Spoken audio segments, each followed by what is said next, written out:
When 2025 began, I didn't have the sensation of entering something new. On the contrary, from the beginning, the year presented itself as something that was coming to close. I only felt that time wasn't pushing forward like other times, as if each step dragged something older, as if the movement wasn't opening paths, but bringing back things that had remained pending. That's when the same image began to appear, again and again, the Ouroboros, the serpent that bites its tail. The Ouroboros is an ancient symbol that represents the eternal cycle, the serpent that bites its tail to regenerate itself. In alchemy, this gesture shows how poison transforms into medicine. The serpent devours its own toxicity to shed its old skin and grow. Each cycle is death and rebirth. When the year began, they told me I had to make the Ouroboros, not as a symbol to draw, but as a journey to anchor. The work was sustained in 4 moments of the year, solstices and equinoxes, and in 4 places related to the serpent. March, June, September, and December appeared as markers. Time was saying, here you look, here you return, here you adjust. The year stopped feeling linear. It was a wheel that began to spin around a center I still couldn't see. There was a persistent sensation that time was tightening. What hadn't been said was going to return. What hadn't been closed was going to reappear. Thus appeared the Holy Nada.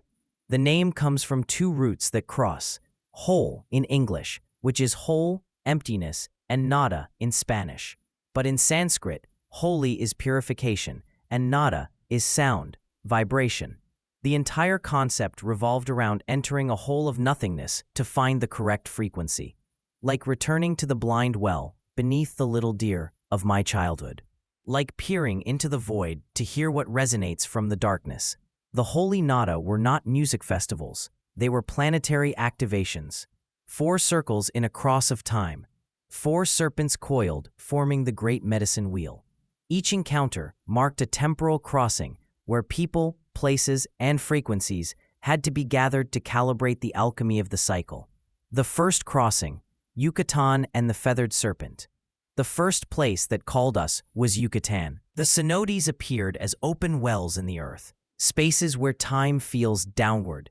There, the serpent became a clear presence, Quetzalcoatl, the feathered serpent that unites sky and earth, fall and flight, impact and transformation.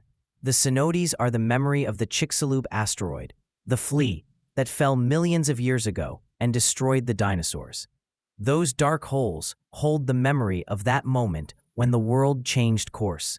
The planet that was going to be of reptiles and birds became the world of mammals, of rats, of mice.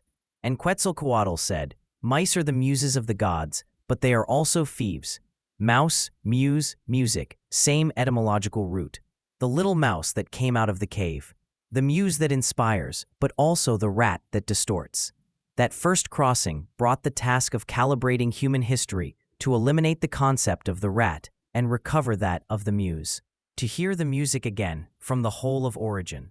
The second crossing, Basque country and the languages that open codes. The second crossing was supposed to be in Ibiza, but everything was starting to go wrong. Conflicts, permits that didn't arrive, spaces that didn't work. And then, suddenly, the easy appeared where no one expected it, the Basque country. Herves began to speak. He said that alchemy is hermetic, that until it's correctly ordered, its information cannot be used. The Basque country was the opposite of Ibiza. Forest, containment, silence. And there, time changed its tone. It was no longer descending into the hole. It was entering the code. Information arrived about words, sounds, the codes with which we think. They said that the mind is inscribed through languages, and that English, Spanish are contaminated languages in consciousness. Very ancient languages were needed to reopen the codes of the mind. Euskera appeared as one of those Neolithic languages, a language that remains alive and that, even if we don't understand it, opens circuits within us. When they began to sing in Euskera, codes arrived related to Ahura Mazda, to the god of time, to the Middle East. Ancient languages were codes to open the channels between heaven and earth. The Anunnaki, the children of earth and sky, spoke those languages. The witches used abracadabra.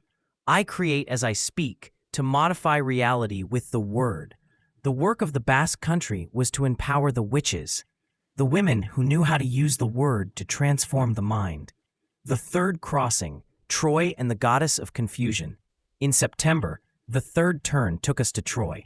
There appeared 8, the goddess of confusion, daughter of Eris, the goddess of discord. Eris stole the golden apple from the garden of the Hesperides, the Canary Islands, and took it to the wedding of Thetis and Peleus, unleashing the conflict that would end in the Trojan War. But the information wasn't about the war. It was about confusion as an active force. 8 had been banished from Olympus and carried her poison to Troy, poisoning the navigation system of planetary consciousness. The Aegean Sea is the fractal of the great ocean of consciousness. Everything that happens there conditions the world's thinking. The Greek language functions as a spell within our mind, and by using it unconsciously, we give power to 8. The poison of the great ocean of consciousness is 8, and the antidote is I don't know, not knowing as empowerment, releasing certainty to recover clarity. The fourth crossing, Patagonia and the tail of the serpent. Finally, we went to the tail of the serpent. If the head is in Turkey, and we follow all the tectonic faults from the Zagros Mountains in Iran, passing through Tibet, Siberia, Japan, the Rockies, Central America, the Andes, the serpent ends in Patagonia. Like the kundalini of the planet, the backbone of the earth. And Tierra del Fuego would be the coccyx, where all the power of being is supported. In the Mapuche language, power is said Nuan. That's why we went to Neuquén, to empower the kundalini of the planet, and to straighten the coccyx, Patagonia. We placed a lighthouse. The lighthouse is the representation of focus. We took the focus to the base of the body, to the tail of the serpent, where we deposited the poison to transform it into medicine. The poison I absorbed. While all this was happening, while I was traveling, convening, activating, there was something else that was happening. Something I didn't tell because it was too heavy to put into words. From the beginning of the year, the things that sustained my life began to fall apart. Projects that didn't advance, people who said they would be there and disappeared. Everything that seemed firm began to show cracks. I entered a deep depression. There were days when I wanted to die. I lost friends. I lost collaborators. There were interferences, energetic attacks, exorcisms. Part of the team was about to leave everything. Others left definitively. I had to take charge of things that didn't correspond to me. Debts we didn't know we had. I had to close the Liechtenstein Foundation. I discovered things I didn't like. All the resources that came in only went to pay debts that others had generated. There were conflicts with my family, with my companions, until we understood each other. But the process was heartbreaking. I lost the house where I was wanting to anchor all my information. I had to empty myself of everything. When I returned to my house in Argentina, my mother had transformed my room into a quincho, a space for food and gatherings with friends. I was left without a room. I was back to being alone with a suitcase, putting on a good face to everything, even though I was being destroyed inside, because I was absorbing all the poison, the confusion, the chaos, the destruction. The entire process of the Holy Nada involved absorbing the poison to later be able to make the medicine. I went through a nigredo, through a complete disintegration, through an alchemical death that took me to the darkest part of myself. And while that was happening, I had to continue. I had to hold on. It was a terribly dark year. But nothing new for me, because I knew since I was 15 years old that 2025 would be like this. Christmas night. The night of December 24th to 25th found me alone. The body was tired, saturated, as if the entire year had been accumulating without rest. At one point, I began to feel that something was moving inside, not in the head, in the body, a deep discomfort that was growing until I could no longer ignore it. The body began to release. It was a strong purge, physical, emotional, mental, as if everything I had been absorbing during the year suddenly found an exit. The body knew what to do. I was just there, accompanying. While that was happening, something was settling inside. Everything lived during the year seemed to be concentrated in that moment. The travels, the encounters, the losses, the tiredness, the loneliness, all together. all passing through the body. Then came the relief. A relief that was settling little by little, like when a long fever ends and the body begins to breathe differently. I sat for a long while, in silence, feeling the weight that was no longer there. The urgency had disappeared. The internal noise had been silenced. There I understood that the cycle had closed, that the year had finished its work, that the Ouroboros had been completed, that the serpent had bitten its tail and had regenerated. The poison had become medicine. 2025 was a dark practice. It was the year of learning that the Holy Nada were not music festivals, but something much more intense. It was the year of understanding that to do alchemy, you must go through the nigredo. That to transform poison into medicine, you must absorb it first. Everything that happened gave the necessary poison to understand the alchemical task we have now.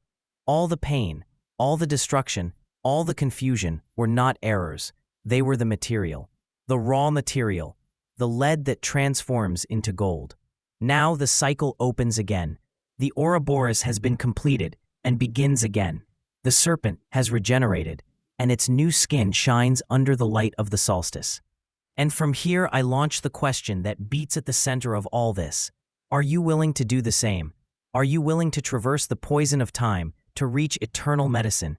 Are you willing to enter the hole, to look at the darkness, to absorb the confusion, to hold the chaos, to disintegrate, to die, to regenerate? Are you willing to play the game of the serpent that bites its tail? Because if you are, here we are. The circle is complete. The lighthouse is lit. The medicine is ready, and the new cycle has just begun.